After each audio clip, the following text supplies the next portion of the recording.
Hello and welcome to Foreign Dispatches, the program that takes you around the world.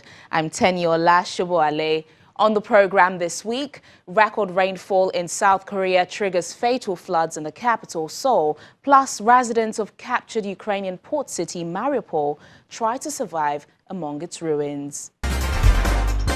Heavy rainfall, the type that has not been seen in decades, triggered fatal floods in the South Korean capital this week, leaving at least 8 people dead. South Korea's president has linked the floods to climate change. Heavy rainfall on Monday night knocked out power lines, caused landslides and flooded roads and rail stations across South Korean capital Seoul and neighboring provinces. In the capital's glitzy Gangnam district, buildings flooded and vehicles submerged, leaving many stranded, such as 31-year-old office worker Lim Na-kyung, who slept in a fitness studio overnight. I couldn't believe that I was trapped in a building with 40 other people in the middle of Gangnam district due to floods. It reminds me of Titanic. I was so scared. My 2 little sons were waiting at home, so I wanted to go back home, which was only 10 minutes away, but I couldn't possibly move. The situation was unbelievable. I've finally begun to feel the impact of climate change. Official data shows at least 765 facilities have been damaged, while around 52 highways and roads have been blocked. According to officials on Tuesday, at least 163 people in Seoul have been made homeless and have taken shelter in schools and public facilities. Visiting a flood-hit area in the capital on Tuesday, President Yoon Suk-yeol blamed climate change. The intensive heavy rain that broke the record for hourly precipitation in Korea's meteorological history is believed to be due to abnormal weather conditions caused by climate change. The government should review the current disaster management system from scratch, taking into account these abnormal weather conditions caused by climate change. The president has also ordered government officials to evacuate residents from high-risk areas and urged businesses to grant employees flexible commuting hours on Tuesday morning. Although South Korea often experiences heavy rain during the summer, according to Korea's Meteorological Administration, it's the worst rainfall in decades. Southern Pakistan has been hit hard by floods after unusually heavy monsoon rains this year. Scores of people have been killed and hundreds of homes have been swept away. The region has been suffering from drought for decades, and the monsoon rains were always welcome. But this year, the destruction has left many homeless and desperate for help. In a makeshift encampment in front of a school, Pakistani flood evacuees fret about their future. The camp houses around 25 families displaced by the recent floods in Pakistan's southern Balochistan province. They have not seen such rains and floods in the past 30 to 35 years. This is the first time we have seen such heavy rains. Now we're concerned that, God forbid, this type of heavy rain may continue in the future. Inside the school, Sheikh Mohammed sits on a rope cot. The 45-year-old is a father of 7 children, the youngest only 8 months old to the oldest 14 years old. The rain destroyed my house, my livestock all gone, my fields devastated. Only our lives were saved. Nothing is left. Thank God He saved the lives of my children.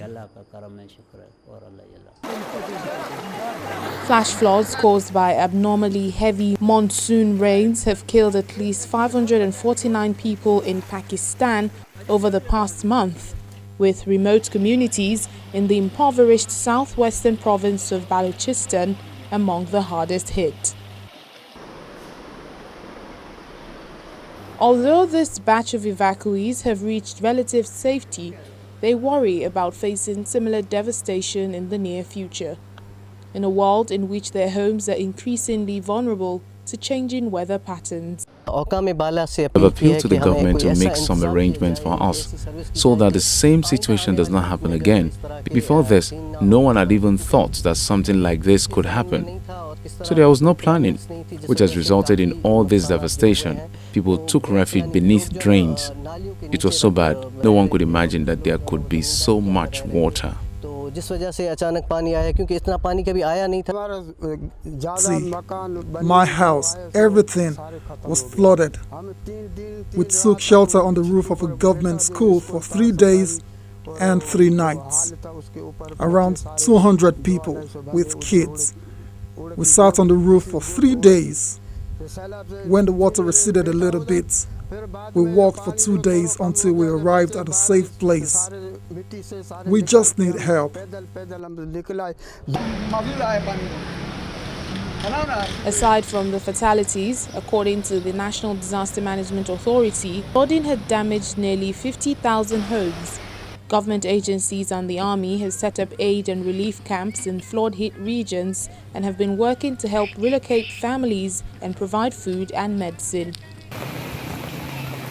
The NDMA say the past month was the wettest in 3 decades, with 133% more rain than the average for the past 30 years.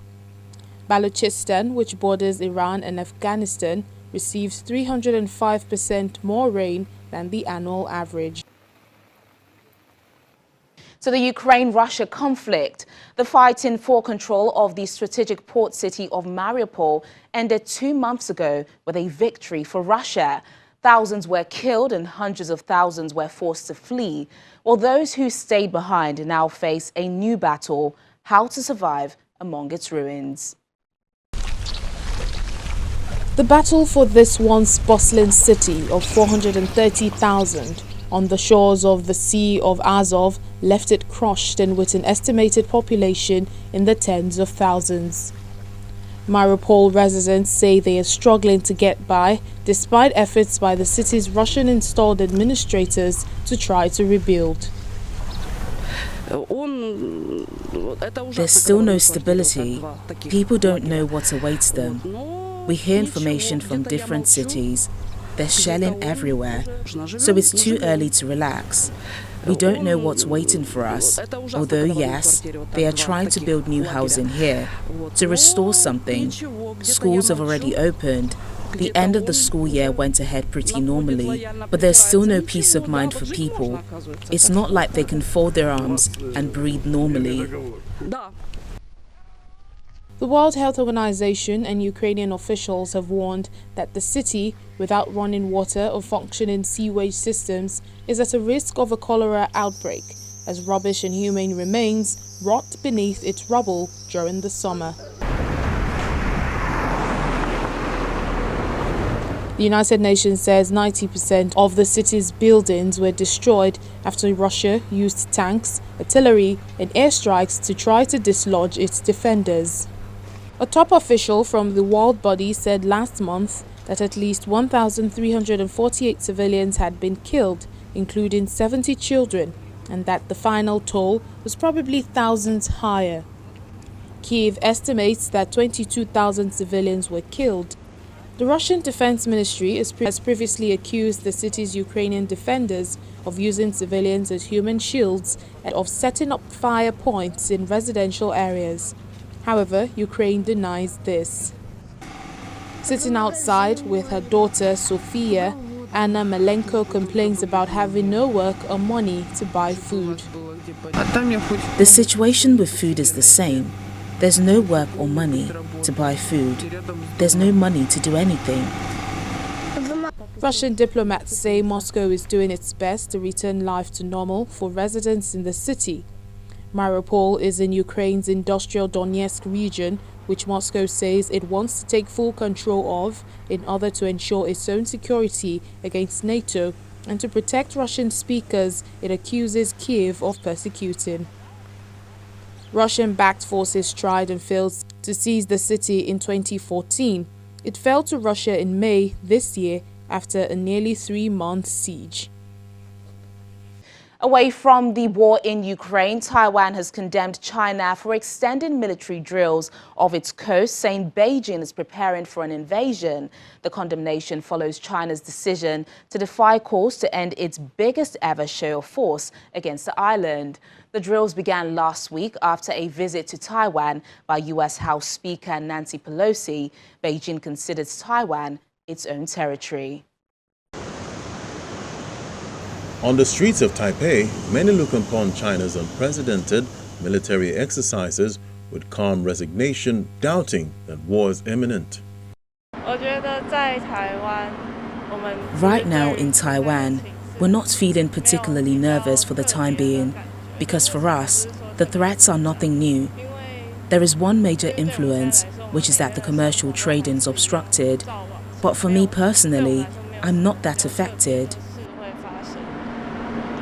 China, reacting to a visit to Taiwan in early August by Nancy Pelosi, the U.S. House Speaker has sent ships and aircrafts across an official buffer between Taiwan and China's coast and missiles over its capital, Taipei, and into waters surrounding the island since Thursday, August. Regardless of China's strong opposition and repeated representations, U.S. House of Representatives Speaker Nancy Pelosi visited China's Taiwan region under the indulgence and arrangement of the U.S. government. Such a regressive doing has severely violated China's sovereignty and has been a serious interference in the country's internal affairs. It has seriously violated the commitments made by the United States, severely undermined the peace and stability across Taiwan and stability across the Taiwan Strait. China's position is justified, reasonable and legal. China's measures are firm, strong and measured, and its military exercises are open, transparent and professional.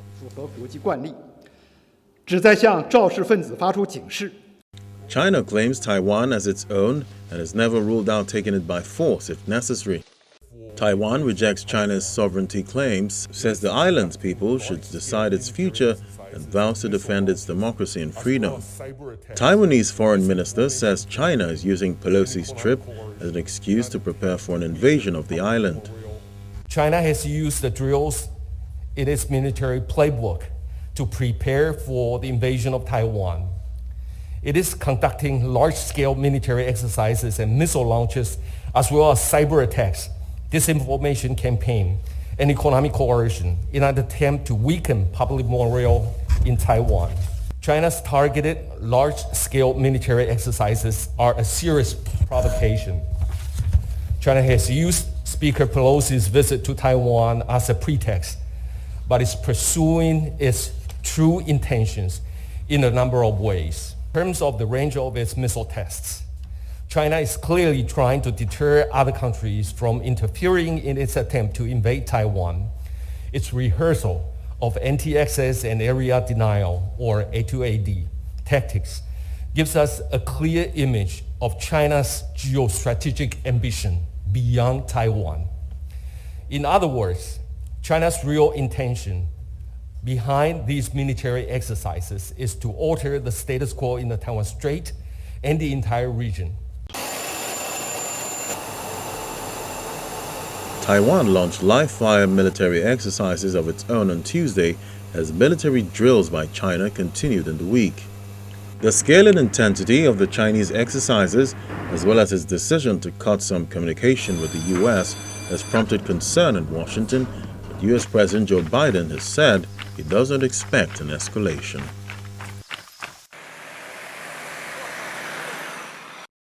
When Foreign Dispatches returns in just a moment, we head over to Uganda, where an online TV is bridging the information gap for the deaf. Please stay with us. Thanks for staying with us. August is National Organ Donation Awareness Month in South Africa, and while awareness on the donation of the usual organs like heart and kidney are prominent, not too much is said about the skin. South Africa has a dire shortage of skin donation to treat burn victims.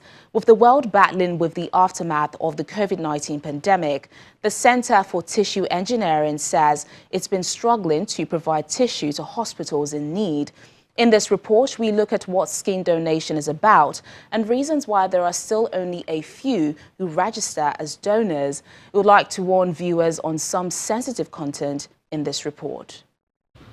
Medical experts say burn victims can heal quicker through skin or tissue donation. Unlike other organs like heart, kidney, and blood donation being common, skin, on the other hand, is not easily accessible to treat burn victims. With tissue donation, it's slightly different from organ donation in a sense that it depends on the circumstances of death. South Africa's only tissue bank at the Tshwane University of Technology in Pretoria says it struggles to provide to hospitals owing to low number of donors. Oh, you know what? We've been really hit very badly, especially in the beginning when it was the hard lockdown, because we couldn't get to people, speak to people, keeping in mind that we speak to families after somebody passed away. And with COVID, we are not allowed to take donations from COVID-positive patients as well. So there might have been a lot of deaths, but it was unsuitable with possible donors. We need help from the general public to donate and to also spread the word, but we also need help from hospitals themselves to do their part in educating the public. Gerano Jacobs from Cape Town, South Africa, suffered severe burns when he was just 8 years old. He spent 6 months at the Red Cross Memorial Hospital in Cape Town. He was admitted to Red Cross Hospital with 60% burns in January 2018. If you can think about 60% burns, there was not even a possibility that he would have been alive if it hasn't been for somebody that was willing to donate their skin so that he was be able to live. A walking miracle, as his adoptive parents refer to him, Gerano is among lucky survivors who found donors. The skin on his back was grafted, but it was not enough. So I had a couple of laser surgeries after that, and his scars has improved significantly. Even what you see today is much better than when he initially came. In 2018, the Red Cross Hospital had to import skin from the United States of America to treat similar cases. According to burns charity Avila Foundation, there are about 1.6 million people a year who suffer burn wounds in South Africa. But a shortage of donors leaves mostly adults out, as a single donor can cover close to 3 children. So we only take like a thin layer of skin, the top layer of skin, which is less than 1 millimeter thin, and then it's shaved off. There's no bleeding, there's no exposure of muscles or blood squirting out, because these are all the fears that people have, that okay, now my loved one is going to donate skin, and what is the body going to look like? Is it going to just be muscles exposed? No. Experts say apart from ignorance, religion or cultural beliefs affect views and decisions on organ and tissue donation. I think there's some religion concerns of some cultures as well, but not as much as we have in the African culture, because normally they go back to, but my culture says no. For others who like very ritually, it's very difficult for them to give a part of their bodies because of it still has cells, so that it has that smell of that certain person's surname. So they have people who look after them like ancestors. If he wants to talk to that person, but now the spirit is here, but the body is busy roaming around, then it's where it becomes a problem. As a black woman, I find it hard to believe that, your ancestors would be against helping another human being, because our culture is ingrained around the issue of Ubuntu and helping others. If someone passes away, some scholars, they say that it is allowed, but not the skin of the person. Maybe some organs, like heart, something like that. But many scholars, they rejected that. Flesh has nothing to do with your spirit. You understand that? So when we go to heaven, we do not go with our flesh. The flesh stays here because it was found here. As the spiritual debate rages, the prayer is not to be the one in need. South Africa's Tissue Centre says its doors remain open and hopefully more donors will emerge for life-saving skin donation. And finally on the program, over in Uganda, a professional sign language interpreter, Susan Ananda, has set up an online television channel that bridges information gap for deaf people. She was inspired to do this after learning of a tragic incident that happened to a deaf man during the COVID-19 pandemic. When Susan Ananda heard a deaf man had been shot and wounded in Uganda for breaking a curfew during the pandemic, for which his family said he knew nothing about, she resolved to set up an online television channel for deaf people. He didn't know what was happening in the country. He didn't know that there was curfew, and he was moving beyond curfew hours. So when he was moving, the people who are moving around, the security guys, called upon him to explain why he was moving beyond curfew hours. And unfortunately, because he did not hear, he kept on moving. Our target audience is, of course, is people with hearing impairment, the deaf persons. But also, we want to include everyone. First of all, people have been yearning to learn sign language, and Science TV Uganda is an opportunity to learn sign language, because when we are broadcasting our information, we make sure that it's accessible by everyone, whether you're hearing or not hearing. We have sign language interpreters who voice over the deaf anchors when they are anchoring the news, and we also make sure we have subtitles or captions on our news. So basically, everyone can access it. Late last year, she teamed up with a deaf friend, Simon Iroku, and after winning a grant, they founded Science TV, which runs news bulletins for deaf people, delivered by deaf people. What I'm envisaging is that the future of communication must be inclusive. This implies that we have to ensure that everyone in the community should be able to understand the message you are passing on. And we believe that if information is inclusive for everyone, even us as deaf people will be able to benefit from it. Slightly over 1 million people in Uganda, out of a total population of about 45 million, have a hearing disability, and most of them have limited access to television news due to a lack of sign language services on established channels. Different capacities to comprehend what is being said and signed. But with Sign TV, the pace is clear, and being that the deaf anchors are the ones giving the information, we're able to follow at the right pace compared to, of course, the mainstream media. But I also think that this is an opportunity for people to be able to learn sign language and also get to understand how issues are handled in relation to communication of deaf people. You know, and for us as deaf people, we are proud to know that we have a TV that values our language. The news station, which made its first broadcast in April and employs 8 staff, including 4 deaf anchors, operates from a studio in a Kampala suburb.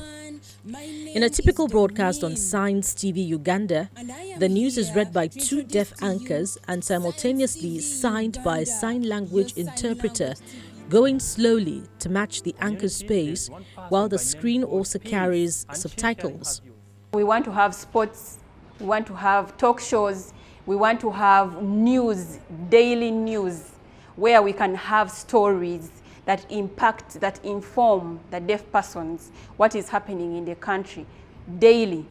For now, Science TV Uganda produces only 1 weekly news roundup on Saturdays due to financial, staffing and technical constraints, but Ananda said it had ambitions to expand its offer. Up to about 800 viewers have watched individual bulletins so far, and the numbers are growing. Well, this is where we say goodbye till next time, but remember, our top stories are never far away. You can catch them on channelstv.com. Thank you so much for watching the program. I'm Tenyola Shoboale. Bye for now.